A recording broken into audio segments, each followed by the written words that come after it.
乡亲，大家平安。今仔日是新历的6月30，旧历的5月70，礼拜二。新闻的头一条：中国内壁底传人的流感病毒，恐惊会全球大流行。这个新冠病毒伫真侪国家也阁拖甲真严重咧。结果即摆竟然阁有另外一种新型流感的病毒伫中国来出现。科学家提出着警告，讲有一种猪仔食带源的流感的病毒。 会危害人类，而且中国伫咧猪仔场咧工作的人员，已经有20%的人患着这种的病毒。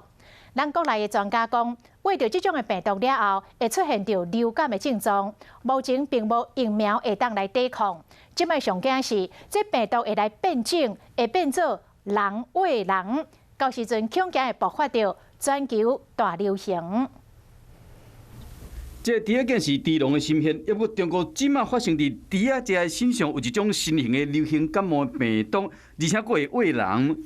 一篇刊伫美国国家科学院的学部研究中，中国科学家讲，这个全名叫做 G4 型 H1N1 的病毒，为2016年开始伫猪仔只之间流行，而且有会使传予人类的所有的特点。 它目前应该还是主要就像流感一样了，而且大致上也没那么严重。目前在养猪场有没有产生一些人传人，这个其实是不清楚的，还是认为它应该还是处于猪传人的一个阶段为主。